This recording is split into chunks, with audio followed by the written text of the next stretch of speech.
हाँ, अब देखो क्वेश्चन नंबर 18, वैसे नंबरिंग ठीक कर लेना, आई थिंक 18 ही होना चाहिए। बहुत ही बढ़िया क्वेश्चन, इसकी ट्रिक अपन पढ़ चुके, बहुत ही मज़ेदार। और फिर मैंने आपको कहा था कि थ्योरी अपन पढ़ेंगे, लेकिन थ्योरी में मेरी बात को ध्यान से सुनना है। मैं हर क्वेश्चन की रिवर की आपको मैप में डायग्राम बनाना सिखाऊंगा। जैसे क्योंकि देखो मेरी बात सुनना, जब भी कोई रिटर्न पर आंसर लिखते हैं ना, जब लिखने का काम होगा, देखो ऑब्जेक्टिव की बात अलग है, लेकिन जब रिटर्न एग्जाम, आपका भी रिटर्न एग्जाम ही है भाई, भी आप मेंस की तरह तैयारी कर रहे हो, क्योंकि आपको रिटर्न लिखना है। अभी भी एग्जाम आपका रिटर्न होता है, ओरली तो होता नहीं है। तो रिटर्न एग्जाम में क्या होता है कि वहाँ पर जब आप कल को सिविल सर्विसेज की प्रिपरेशन करोगे, उसके भी जब आंसर राइटिंग करोगे, कॉपी में नोटबुक में जब जो भी आपकी आंसर होगी उसमें लिखोगे, तो वहाँ पर मैप थोड़ी ना मिलेगा आपको, मैप नहीं मिलता। अपन को रफ स्केच मैप बनाना पड़ता है, पेन से रफली बना लो, ठीक है। और एग्जैक्ट की भी जरूरत नहीं है, ठीक ठाक लगे कि हाँ समझ में आ रहा है कि ये इंडिया है, ये राजस्थान है, यूपी है, हरियाणा है, दिल्ली है, मतलब ऐसा लगना चाहिए कि हाँ ये है, बिल्कुल प्रॉपर की जरूरत नहीं है, लेकिन हाँ ठीक लगना चाहिए, थोड़ी प्रैक्टिस की होती है।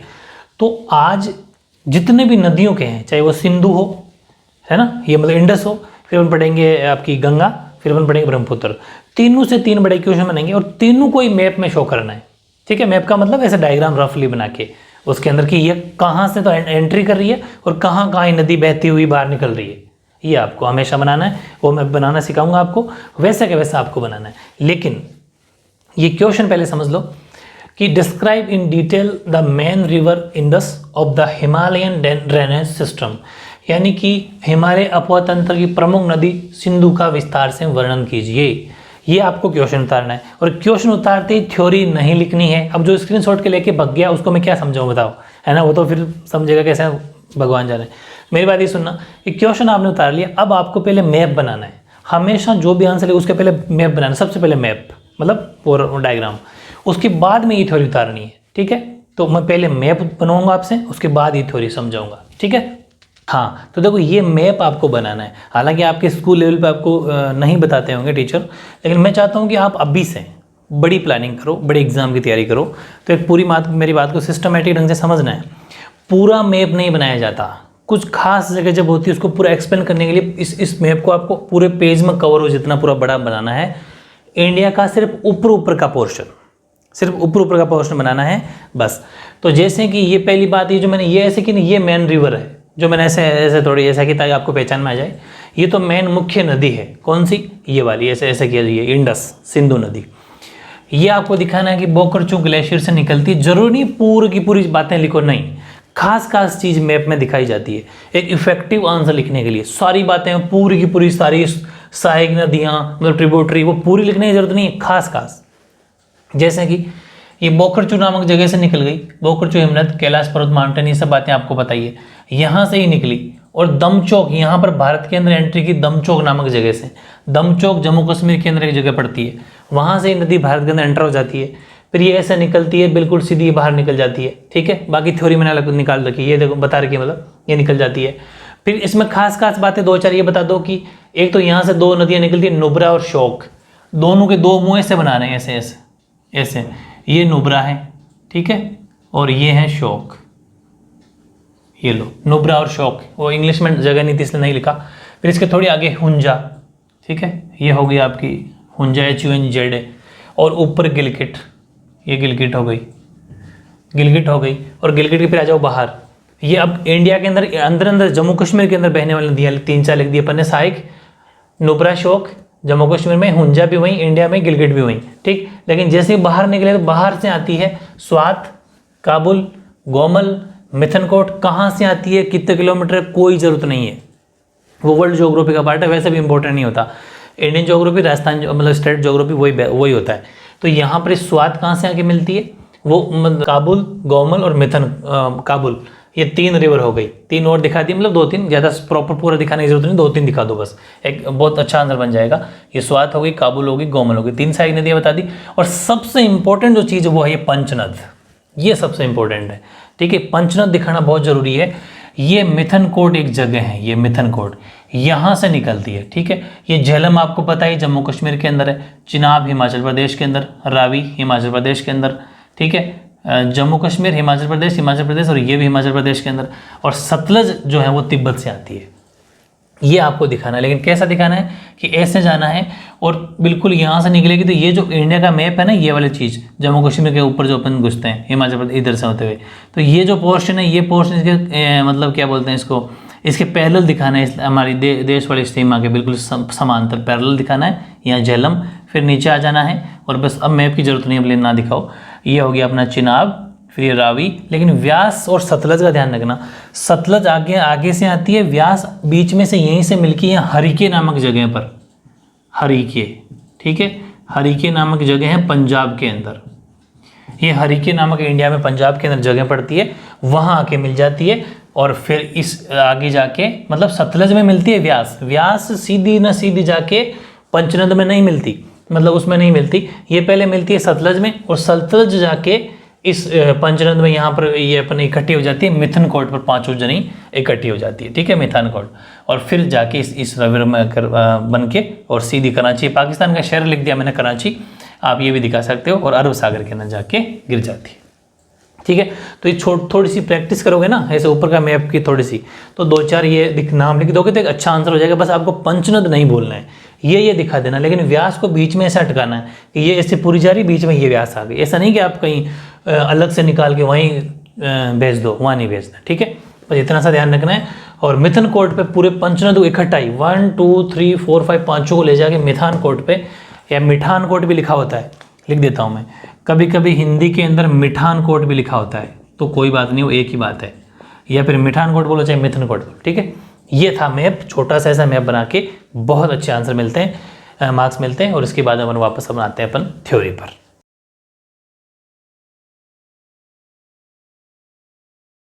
हाँ, तो मैप आपने समझ लिया इजीली, तो मैप बहुत इजीली समझ में अगर आ गया आपके, तो इस थ्योरी में तो कुछ है ही नहीं, क्योंकि ट्रिक मैं बता चुका, तो ट्रिक से ऑलमोस्ट 60% 70% थ्योरी कंप्लीट हो गई, मैप बन गया आपका, बहुत और ज़्यादा हेल्प हो गई, कौन सी नदी कहाँ से, ये कहाँ जाके कहाँ निकल रही है, अब इसको लिखना आना चाहिए, बस नीचे लिख दो, आंसर शानदार तैयार हो गया। ये होता है टेक्निक, ठीक है। तो अब समझो, सिंधु विश्व के सबसे बड़े नदी द्रोणियों में से एक है, मतलब जितने भी बड़े बड़े नदी द्रोणियाँ हैं जो रिवर बेसिन, उसमें नंबर 1 एक है ये, यानी कि it is one of the largest river basin of the world, पूरे संसार की। अब देखो, गंगा तो भारत की सबसे बड़ी है, लेकिन ये पूरे संसार में सबसे बड़ी है, समझ में आ गई, वर्ल्ड में सबसे बड़ी है और भारत में सबसे बड़ी गंगा, तो भारत की सबसे बड़ी ये नहीं है, भारत की तो गंगा है, लेकिन वर्ल्ड में सबसे बड़ी ये है, इसको दिमाग में फिट रखना, जिसका क्षेत्रफल 11,65,000 वर्ग किलोमीटर है, covering an area of 11,65,000 square kilometre. देखो, ये वर्ग किलोमीटर शब्द है ना, ये लिखना मत भूल जाना, सीधा किलोमीटर मत लिखना, ये वर्ग किलोमीटर है, पूरा स्क्वायर एरिया निकाला जाता है, मैंने कहा था ना, ये आपको मैंने समझा दिया था। भारत में कितना है, भारत में इसका क्षेत्रफल है 3,21,289 वर्ग kilometre. In India it is 3,21,289 square kilometre, ठीक है, ये भारत का लेंथ है, सॉरी भारत का एरिया है, और ये पूरा, ये मैंने सब बातें ट्रिक में बता रखी है, मज़ेदार, ठीक है। फिर इसकी कुल लंबाई 2,880 किलोमीटर है, और भारत में देखा जाए तो भारत में इसकी लंबाई 1,114 किलोमीटर है। भारत में सिंधु, जम्मू कश्मीर, अच्छा ये बहुत इंपॉर्टेंट चीज़ है, हालांकि अपने मैप में समझ ली, 1 मार्क्स में क्वेश्चन ऐसे आ जाते हैं कि सिंधु नदी भारत में कौन से स्टेट में बहती है, तो इसका एक्चुअली जो फ्लो है वो जम्मू कश्मीर राज्य के अंदर रहता है, ठीक है। तो and in India is 114 kilometre. इसको भी याद करने का तरीका देखो, 1 2 3 4, मतलब 1 2 3 4 का मतलब 1114, वैसे 2 3 मत लिख देना, लेकिन एक टेक्निक है, मैं तो ऐसे ही याद करता हूँ, दिमाग में फिट सी हो जाती है, तो दोबारा देखने की जरूरत नहीं पड़ती। In India the Indus flows in Jammu and Kashmir, इसका जम्मू और कश्मीर के अंदर फ्लो है। और नेक्स्ट बात है, ये भारत में ये हिमालय की नदियों में सबसे पश्चिमी है, वेस्टर्न मोस्ट नदी है, सबसे पश्चिमी नदी में से एक मानी जाती है इसको, हिमालय की जितनी भी नदियाँ ना उसमें पश्चिम की नदी है ये, ठीक है, पश्चिम से आने वाली। It is the western most of the Himalayan reverse in India, ऐसे ही पॉइंट बना के लिखना है, ठीक है। फिर इसका उद्गम, आप चाहो तो उद्गम को स्टार्टिंग में रख सकते हो, इसके जस्ट नीचे, या फिर यहाँ पर भी ठीक है, कोई टेंशन वाली बात नहीं है। इसका उद्गम तिब्बती क्षेत्र है, वहाँ पर कैलाश पर्वत श्रेणी है, उसमें बोखरचू जगह का नाम है, बोखरचू के निकट एक हिमनद से होता है, और इस बोखरचू जो हिमनद है उसकी हाइट है 4,164 मीटर, 4164 मीटर इसकी हाइट है बोखरचू। वो जब वहाँ से बर्फ़ पिघलता है तब इसका नदी का उद्गम होता है, समझ गए ना।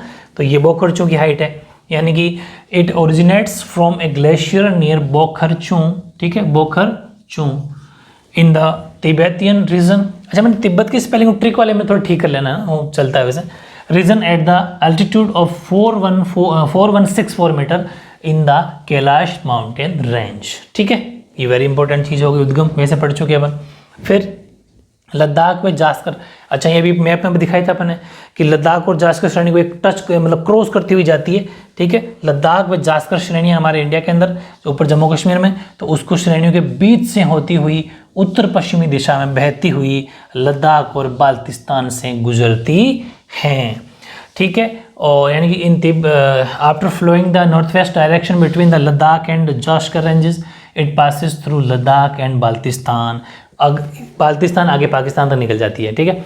अब बात ये आएगी एग्जाम में, क्वेश्चन 1 मार्क्स में ये भी आ सकता है और बहुत बार एग्जाम में कॉम्पिटिटिव एग्जाम पूछा गया है कि भारत में इसकी एंट्री कहाँ से होती है, और वो मैंने आपको उस टाइम ट्रिक में बता दिया था, दमचौक जगह से, जम्मू कश्मीर के अंदर दमचौक के अंदर से जगह पर हमारे भारत के अंदर एंट्री होती है। आप लिखना चाहोगे और फिर लिख लो, भारत की एंट्री तो है दमचौक नामक जगह से, ठीक है, दमचौक। और अगर मैं बात करूं पाकिस्तान के अंदर, तो पाकिस्तान के अंदर जगह है चिल्लस के पास में एक जगह है दर्दिस्तान, ठीक है, यानी कि ये पाकिस्तान में चिल्लस के निकट दर्दिस्तान प्रदेश में प्रवेश करती है। ऐसा भी आ सकता है नियर चिल्लस, या फिर चिल्लस भी आ जाए तो भी टिक कर देना, चिल्लस वाला सही होगा, ठीक है, क्योंकि ऑप्शन कभी कभी नज़दीक देखता है एग्जामिनर, वही देखना चाहते हैं कि देखिए स्टूडेंट को कितना कुछ आसपास है वो सब, ठीक है। It enters Dardistan region near Chilas in Pakistan, ठीक है, ये पाकिस्तान के अंदर इसकी एंट्री वाली जगह हो गई। और ये तो आपके बहुत ज़्यादा कहते हैं ना बाएं हाथ का खेल है, कौन सा, इसकी सहायक नदियाँ मैंने ट्रिक बता दी थी कि सिंधु नदी की सहायक नदियाँ कौन सी है, तो दाहिने तट की और बाएं तट की, आपकी मर्जी है, मैंने तो ट्रिक में आपको बहुत ज़्यादा लिखा दी थी, कोई 3-4 लिख के आना है, कोई 3-4, ठीक है, कि खुर्रम है, तोची है, गोमल है, विबो है, संगर, ये तो राइट हैंड की हो गई। लेफ्ट हैंड की होगी मिथनकोट के निकट, तो पंच, अच्छा हाँ ये भी मैंने आपको बताया था, मिथनकोट एक जगह है, इस जगह मिथनकोट के नज़दीक ही है, वहाँ पर मैंने अभी मैप में जो दिखाई दी जो आज बात बताई थी, वो ये एक पंचनद बनाती है। पंचनद स्पेलिंग वैसे तो CH होना चाहिए, लेकिन NCERT में ये लिखा हो तो आप ये लिख लेना, पंचनद बनाती है। पंचनद का मतलब ब्रैकेट में लिखना आप, सतलज, व्यास, रावी, चिनाब और झेलम, ये 5 नदियों का पंचनद है। तो ये वहाँ पर क्या करती है, मिथनकोट का निकट तो पंचनद बनाती है, जोस्कर है, शिगार है, ये इतनी 2-3 ए लिख दी, मतलब इसका मतलब ये हुआ कि लेफ्ट साइड में आपने कितनी नदियाँ लिख दी, 5, 6 और 7, क्योंकि 5 तो इकट्ठा पंचनदी हो गया, ठीक है। इस तरीके से ये अपना लेफ्ट टू राइट की रिवर हो जाएगी, मतलब इसकी ट्रिब्यूटरी। अपन सहायक नदियों की बात कर रहे हैं, इसकी सहायक नदियाँ लिखा दी, क्योंकि आंसर में उसने क्या पूछा, डिस्क्राइब पूछा है, तो अपन इसको डिस्क्राइब कर रहे हैं, शानदार। अब अपने को बाकी रिवर से कोई मतलब नहीं हो, तो सिर्फ नाम के लिए हैं कि कहाँ वगैरह, लेकिन पंचनद यहाँ पर मैं फिर बता दूँ, इस आंसर में तो लिखना है, क्योंकि 3 से 4 मार्क्स का क्वेश्चन आएगा, लेकिन एग्जाम में अलग से भी पूछ सकता है, डिफाइन पंचनद को, या फिर एक्सप्लेन पंचनद को विस्तार से वर्णन करो, या फिर पंचनद को समझाओ, तो सिर्फ पंचनद को ही समझाना है। फिर पंचनद में पहली नदी झेलम, ठीक है, पंचनद पहली नदी झेलम का मतलब कश्मीर घाटी के दक्षिण पूर्वी भाग में पीर पंजाल गिरिपद है, ठीक है, पीर पंजाल गिरिपद में स्थित वेरीनाग झरने से निकलती है, जगह का याद रह जाएगा ना, वैसे मैंने आपको मैप में समझा दी थी बात पूरी। तो पीर पंजाल गिरिपद में स्थित वेरीनाग झरने से निकलती है। श्रीनगर में वुलर झील, ये भारत की सबसे मीठे पानी की झील है, ध्यान रखना, भारत के पूरे संसार के सबसे मीठे पानी की झील है वुलर झील, ठीक है। तो श्रीनगर और वुलर झील जो सबसे मीठे पानी की झील है, वहाँ से बहते हुए पाकिस्तान में जंग, जगह का नाम है जंग, उसके निकट चेनाब नदी के साथ में जाके मिल जाती है, इसी नेक्स्ट आ जाएगी चेनाब, है ना, तो ये चेनाब में मिल जाती है। पाकिस्तान में जगह का याद रखना जंग, ठीक है।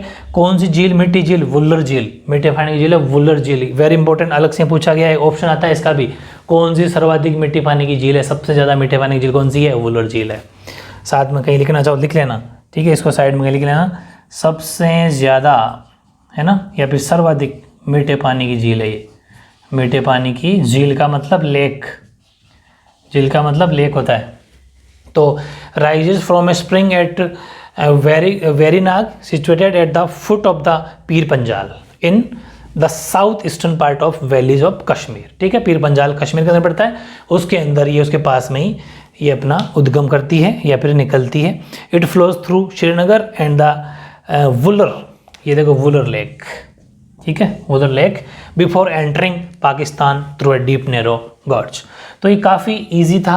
इस तरीके से अपने भी झेलम पढ़ी है, इसके 4 नदी और पढ़ेंगे तब जाके टॉपिक अपना कंप्लीट हो जाएगा। मैप को बिना देखे प्रैक्टिस करनी है, ठीक है।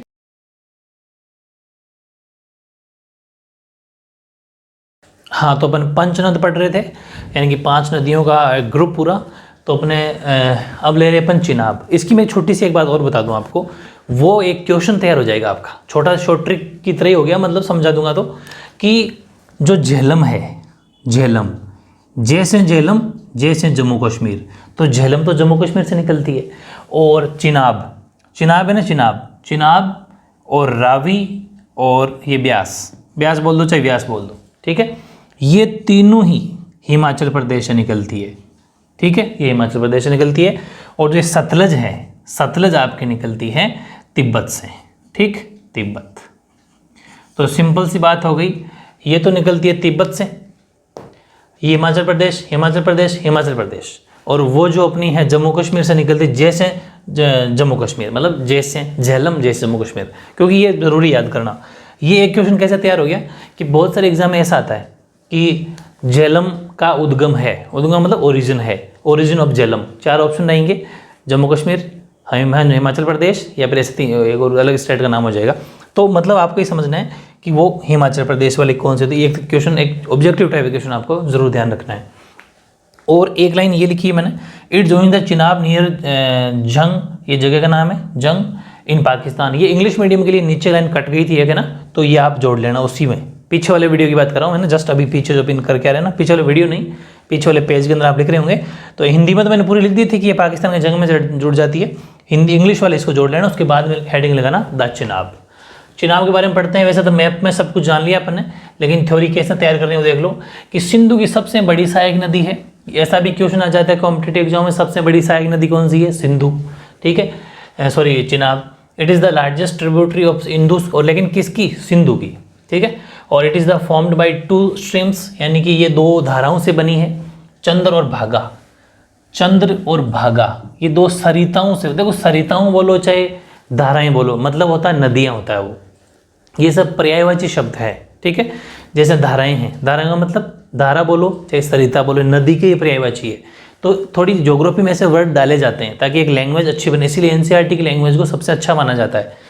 देख लो, चंद्र और भागा 2 नदियाँ भी बोल सकते थे, लेकिन धाराएं बोली, ठीक है, तो सरिताएं बोली है। तो चंद्र और भागा 2 सरिताओं के हिमाचल प्रदेश के अंदर दोनों मिलती है, चंद्र और भागा।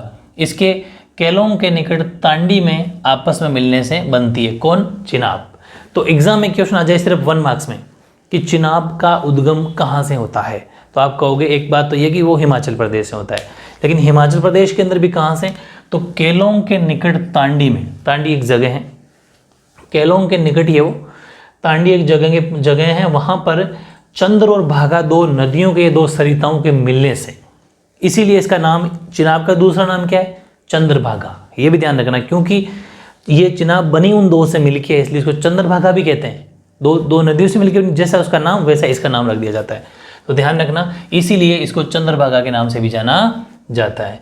विच Chandran Bhaga which joins at Tandi near Keylong in Himachal Pradesh, hence it is also known as Chandrabhaga, इसीलिए इसको चंद्रभागा के नाम से भी जाना जाता है।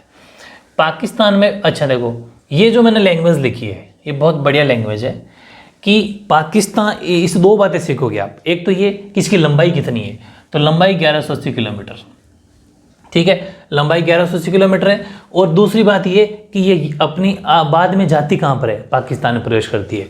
तो पूरी बात ऐसी लिखी हुई है कि पाकिस्तान में प्रवेश करने से पहले ये 1180 किलोमीटर बहती है, कहाँ पर? इंडिया में। समझ में आ गई? पाकिस्तान में जाने से पहले 1180 पूरे भारत के अंदर चलती है। तो the river flows for 1180 kilometre before entering into Pakistan, ठीक है। अब देखो रावी, रावी ये नदी हिमाचल प्रदेश की कुल्लू पहाड़ियों में रोहतांग दर्रे, देखो ध्यान रखना, दर्रा क्या होता है? पास, रोहतांग पास।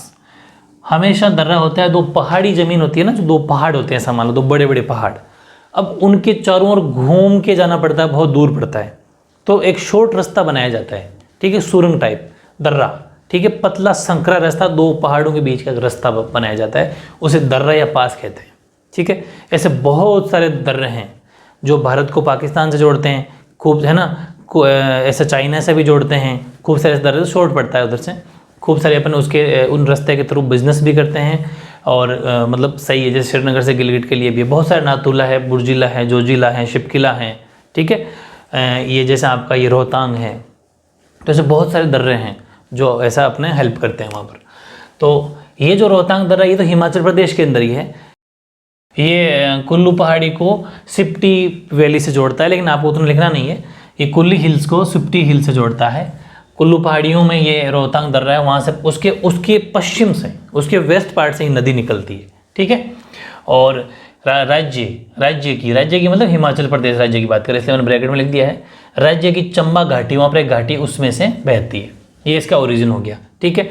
ज़्यादा याद ना रहे ना आपको, अगर ये कन्फ्यूज हो जाओ एग्जाम के अंदर, तो आप इतना सा लिख देना कि रावी नदी हिमाचल प्रदेश से निकलती है, बिल्कुल कंफ्यूज हो जाओ तो। या फिर अगर ये रोहतांग दर्रा याद रह जाए तो फिर कोई टेंशन वाली बात नहीं है, ठीक है।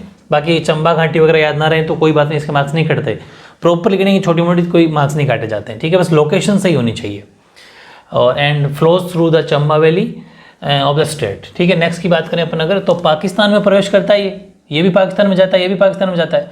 लेकिन ये पाकिस्तान में प्रवेश करने से पहले, यहाँ समझने वाली बात है, पाकिस्तान में प्रवेश करने से पहले और एक सराय सिंधु के निकट है चिनाब नदी, उसमें भी मिलता है, लेकिन उससे भी पहले। दो बातें बहुत इंपॉर्टेंट लाइन है ये, ध्यान से समझना। एक तो पाकिस्तान में जाने से पहले, दूसरा सराय सिंधु के पास में ही नदी है चिनाब, ठीक है, चिनाब नदी, उसमें जाने से पहले ये जाता है पीर पंजाल के दक्षिण पूर्वी भाग में धौलाधर प्रदेश, ये अपने जम्मू कश्मीर के अंदर पड़ता है, ठीक है। पीर पंजाल, धौलाधर, इन प्रदेश के बीच से जाता है, ठीक है। उसके बाद में फिर ये पाकिस्तान के अंदर जाता है और चिनाब नदी से मिल जाता है। समझ में आ गई ये चीज़ है, यानी कि before entering Pakistan and joining the Chenab near Sarai Sidhu it drains the area laying between the south eastern part of the Pir Panjal and Dhauladhar ranges, ठीक है। नेक्स्ट बात करते हैं व्यास। समुद्र तल से 4000 मीटर की हाइट पर रोहतांग दर्रा, यही रोहतांग दर्रा, इसके निकट एक व्यास कुंड है। जैसा इस नदी का नाम है वैसा इसके ये निकलने वाली जगह का नाम है व्यास कुंड से निकलती है, ठीक है। ये भी हिमाचल प्रदेश से निकलती है, मैंने वो तो बात बताई दी आपको। ये नदी कुल्लू घाटी से गुजरती है, जो ये गुजरती है कुल्लू घाटी से, ये भी कुल्लू घाटी से गुजरती है, ठीक है। हालांकि चंबा घाटी से भी बहती है, लेकिन ये कुल्लू घाटी वाले उस दर्रे के पास से भी निकलती है। और ये पंजाब के मैदान में प्रवेश करती हुई, पंजाब के अंदर एक जगह का नाम है हरीके, ठीक है। पंजाब के अंदर जगह का क्या नाम है? हरीके। तो ऐसा मत सोचना हरी और मैंने के 2 बार लिख दिया, ऐसा मत सोच लेना है ना, ऐसा बिल्कुल भी नहीं है। हरीके जगह का नाम है। हरीके के पास में सतलज नदी में जाके मिल जाती है। तो originating from Beas Kund near the Rohtang pass and elevation of 4000 metre above the mean sea level. समुद्र लेवल से हमेशा हाइट समुद्र लेवल से नापी जाती है, ठीक है। वो मैंने पहले आपको स्टार्टिंग में बेसिक बता दिया होगा। The river flows through the Kullu valley, it enters the Punjab plains where the meets the Sutlej river, Harike नामक जगह पर, तो नियर हरीके, ठीक है। फिर बात करते हैं सतलुज। तो सतलुज तिब्बत के अंदर निकलती है, लेकिन तिब्बत से 4555 मीटर। देखो एक बार फिर बता दूं मैं आपको, अगर आपको ये डेटा याद ना रहे एग्जाम टाइम में तो गलती से भी गलत मत लिखना, ठीक है। क्योंकि ना आई तो बेटर है इसको छोड़ दिया जाए, क्योंकि गलत लिख के होगा टीचर की नज़र में आएगा तो फिर वो पक्का क्रॉस हो जाएगा। लेकिन कभी कभी ऐसा होता है कि आपको डेटा याद नहीं हो तो छोड़ दो, जगह का नाम लिख के छोड़ दो, ताकि मार्क्स मिल भी सकते हैं पूरे। लेकिन गलत लिख के आए तो फिर नज़र में आ जाओगे, मार्क्स हट जाएंगे, ठीक है। लेकिन ऐसा करते हैं क्यों? पढ़ने वाले स्टूडेंट ऐसा थोड़ी करते हैं, याद करो इनको, लिख के आना है, ठीक है। तो देखो 4555 मीटर की ऊंचाई पर मानसरोवर के निकट राक्षस ताल, हिंदी में बोलते हैं राक्षस ताल, से निकलती है। तिब्बत में से लॉन्ग चैन खम्बाम, ध्यान रखना तिब्बत में नाम सतलज नहीं है। पहली बात तो ये निकलती कहाँ से है? तो नाम है राक्षस तल, ठीक है, राक्षस तल से निकलती है। वहाँ उसके मानसरोवर के पास में ही है, ठीक है। तो एक चीज़ ये ध्यान रखना, लेकिन तिब्बत में इसका क्या नाम है अलग से बहुत बार पूछा गया है। तिब्बत के अंदर इसका नाम है लॉन्ग चैन खम्बाम, ठीक है। In Tibet where it is known as Langchen Khambab. फिर भारत में प्रवेश करती है, लेकिन भारत में प्रवेश करने से पहले लगभग 400 किलोमीटर तक सिंधु नदी के समांतर बहती है और रोपड़ नाम जगह है वहाँ से निकलती है।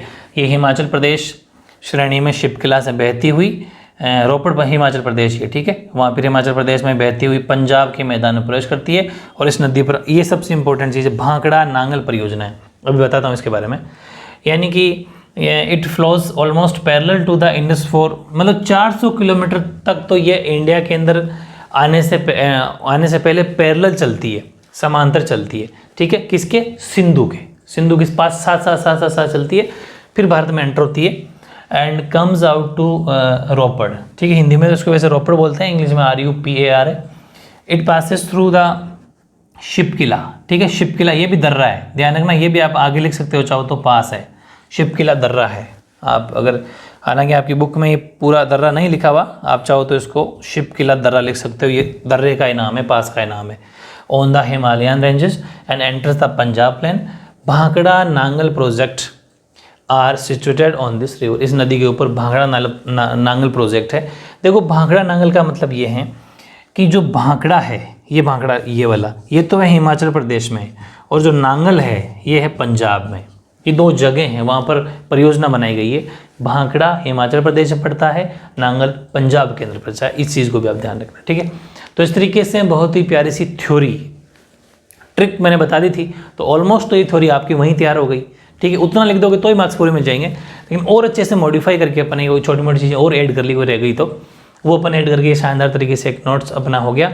तो सिंधु जो अपवा तंत्र था, मतलब कि इंडस ड्रेनेज सिस्टम, वो अपना कंप्लीट हो जाता है बहुत अच्छे से। नेक्स्ट में फिर अपन ले लेंगे एक वो ट्रिक वाला वीडियो, तो आपको देखना है गंगा का, और उसके बाद में गंगा की थ्योरी, ठीक है। ओके।